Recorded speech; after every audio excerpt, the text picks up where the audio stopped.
4 solid hours of deafening gunfire. Over 200 American soldiers pouring lead into a single building. How did the former masters of the country end up locked in a concrete box under heavy fire? They simply ran out of places to run. In July 2003, barely months after Baghdad fell, the military finally cornered the absolute worst nightmares of Iraq. Uday and Qusay Hussein. The suffocating heat outside hit 120 degrees. American infantrymen scrambled into tactical positions behind armored vehicles. Gun barrels swung up. Snipers locked their crosshairs dead on the shattered windows. Inside that room, the grand illusion shattered. The brothers finally realized their total helplessness. No loyal guards, no secret tunnels, no rescue. Just sticky sweat stinging their eyes. They lived as untouchable gods for decades. Now, thick grime and gray plaster dust coated the faces of men who only knew the pristine luxury of marble palaces. This relentless 4-hour siege required the overwhelming firepower of over 200 soldiers just to break a handful of cornered fugitives. Their myth completely evaporated. The two most feared brothers in the Middle East sat barricaded inside a crumbling concrete trap. Months before the raid, the CIA and Task Force 20 turned the hunt for these men into a literal safari. The regime evaporated overnight. Marble palaces sat empty. No speeches, no surrender. Just terrified ghosts running from American operators. To track them down, the military deployed a brilliant system. They printed playing cards. 55 of the most wanted figures erased down to a cardboard deck. This was not just a game, it was a psychological weapon. It stripped the dictators of their sacred status entirely. For decades, these men demanded absolute worship. Now, they were just ordinary targets with faces. Saddam became the ace of spades. Uday caught the ace of hearts. Qusay took the ace of clubs. The fear dissolved. The untouchable elites became cheap, pocket-sized paper, shuffled by sweating grunts on smoke breaks. Night after night, operators kicked indoors. They hunted loyalists in the dark and squeezed informants for scraps of intel. The manhunt hit the streets in broad daylight.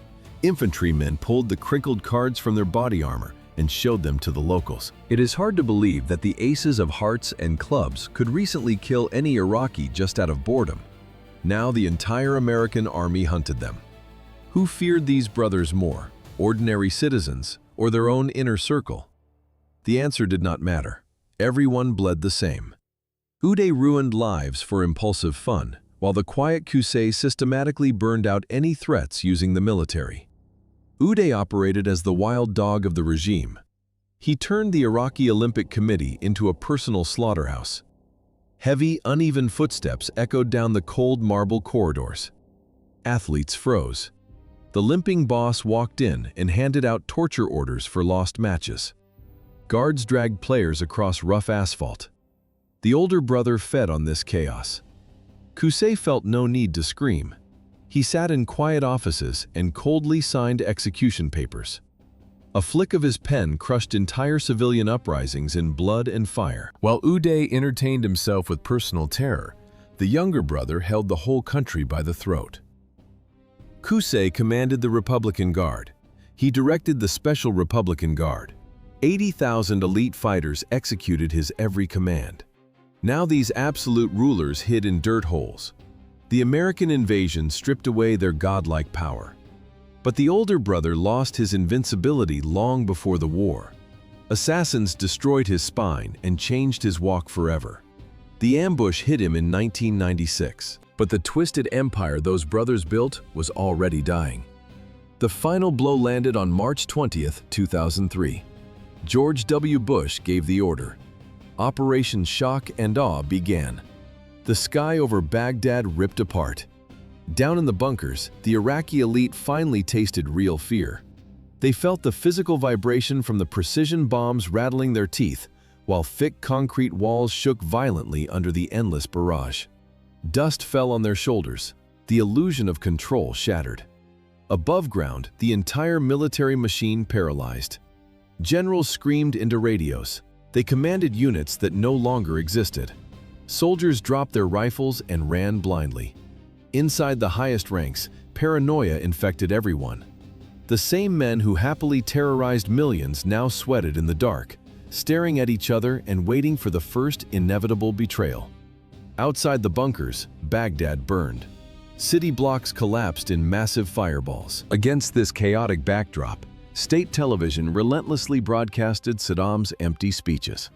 The dictator stood smiling in front of the cameras, promising absolute victory while his capital turned to ash. Nobody watched him. Desperate field officers tried to contact the high command. The lines went dead. Where do you run when every citizen of the country you terrorized for years knows your face?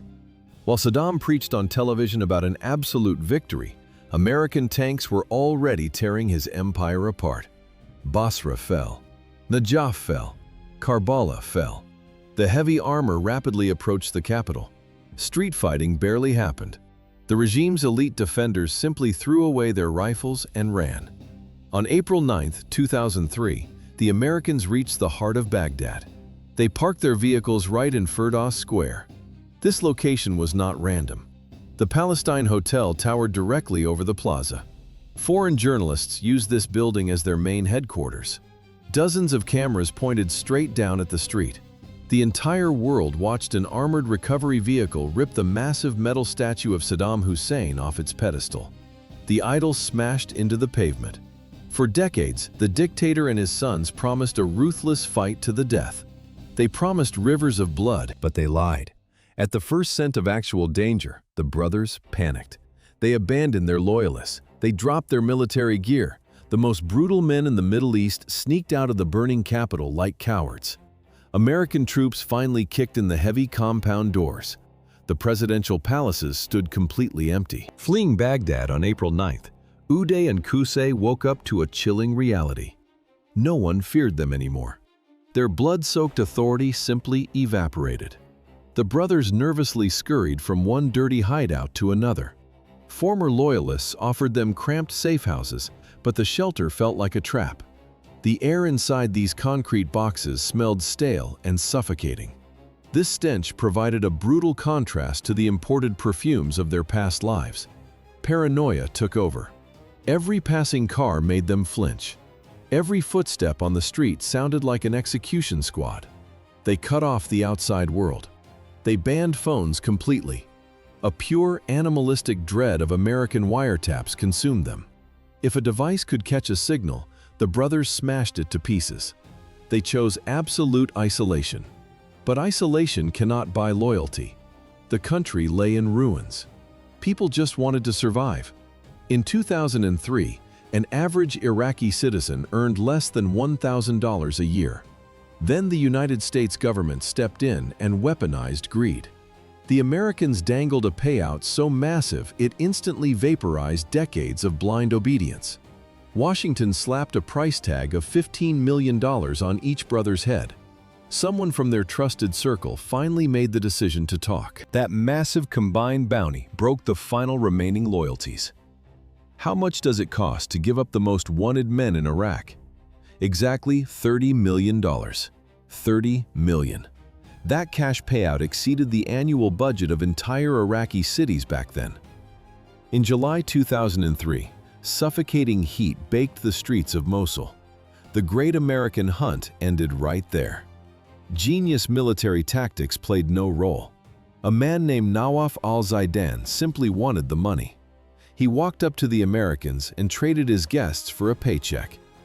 Al-Zaidan handed over the exact street address. He sketched out the building plan. He gave the officers a slow, confident nod. He confirmed the brothers waited inside his own family home. Mosul offered a sprawling maze of tribal connections. Fugitives used the city to vanish forever. But raw greed shatters any blood oath. American forces finally grabbed a solid target. They geared up and rolled into an ordinary residential neighborhood. From the street, the pale concrete facade looked completely normal. But waiting behind that front door were Uday, Qusay, a loyal bodyguard, and a 14-year-old boy. The people trapped inside weren't just fleeing fugitives, they were a family suicide squad. And they dragged a kid right into the meat grinder. Mustafa Hussein was 14, the exact age of a normal 8th grader, but he was already ideologically wired to die with a rifle in his hands.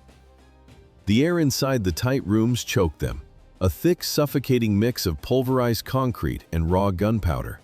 Mustafa stepped up. He grabbed a weapon. He took his place right next to his father, Qusay. The boy gripped the heavy combat assault rifle with tight knuckles, holding the line and pulling the trigger exactly like the grown men beside him. Uday fired back aggressively, no hesitation, just pure, reckless hate. Qusay managed the chaos. He shifted their firing angles. He used the freshly blown rubble as new cover. The American forces actually hit the brakes. The shooting stopped. They grabbed the megaphones and offered the family one last chance to walk out breathing. They got zero response. The defenders knew the house was falling apart, but surrender was not in their blood. Even as the shattered walls began to cave in completely, the loyal bodyguard, Abdul Samad, racked his bolt and refused to run. When the first American rounds tore through the plaster, the brothers and their bodyguard responded not with blind panic, but with a calculated, withering wall of lead. Where did this density of return fire come from? It was not hysteria. It was a strictly planned defense. Inside the house, the mechanics of combat took over. Qusay assumed the organizational role. He mapped out the sight lines. He positioned the shooters at tactical angles, turning the tight corridors into fatal choke points. Every window became a firing position. The shooting was not erratic. It was precise, aimed, and relentless. Uday held his ground. In 1996, a brutal assassination attempt had shattered his spine and crippled his legs. On paper, he was an invalid, but in this fight, he acted as a fully functional combat unit. His physical ruin slowed his movement. It did not stop his trigger finger. He locked down his sector and poured heavy fire into the street. The Americans quickly realized the truth. They were not fighting frightened politicians begging for a deal, but entrenched, disciplined gunmen ready to die. Pushing blindly through the narrow doorways meant guaranteed heavy casualties. The assault squads pulled back. The raid became a full siege. While Uday and Qusay divided fields of fire, the Americans outside were still clinging to the rulebook. It was the morning of July 22, 2003. The 101st Airborne Division locked down the neighborhood. Special forces sealed the escape routes. Troops blocked the streets. Outside, officers held scripts for a peaceful surrender. Inside, 4 men gripped loaded assault rifles. The military treated them like frightened fugitives, hoping to capture the brothers alive and extract critical intelligence. So they played by the book. A loud metallic echo from the megaphones suddenly ripped through the cordoned-off neighborhood. An interpreter ordered the men to step out. Hands up, no sudden moves. It was a bureaucratic illusion. You cannot negotiate with fanatics who consider themselves already dead. Qusay dragged his 14-year-old son into this suicide pact. It changed nothing. They turned every hallway into a fortified kill zone. The speakers blasted the surrender protocol for the final time. Not a single person answered from the barricaded house. The silence meant the arrest protocol was dead. The commanders of the 101st Airborne tore up the rulebook and called in the heavy armor. How do you smoke out men who have already said goodbye to life? You bring the building down with them. An AH-64 Apache helicopter banked over the neighborhood. Normally, commanders call an Apache for open frontline combat. You use it to hunt tanks in the desert. You do not use it to strike a residential home in a crowded city block. But the police raid was over. Total war had begun. The chopper opened fire. The ground troops followed. Soldiers unleashed heavy machine guns to shred the interior. They fired rockets straight through the shattered windows. Anti-tank weapons slammed into the reinforced concrete. The villa began to disintegrate. Load-bearing walls snapped. Whole sections of the second floor caved in. Thick smoke and pulverized brick choked the rooms. The relentless barrage ground the house into absolute dust. The defenders kept firing their rifles from under the rubble. When the helicopter cannons failed to silence the underground gunfire, the Americans made a ruthless call. No more breached doors.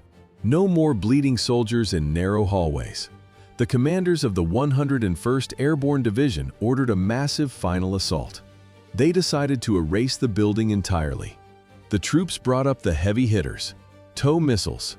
Engineers originally designed these wire-guided rockets to crack heavy armor and obliterate Soviet battle tanks on open plains.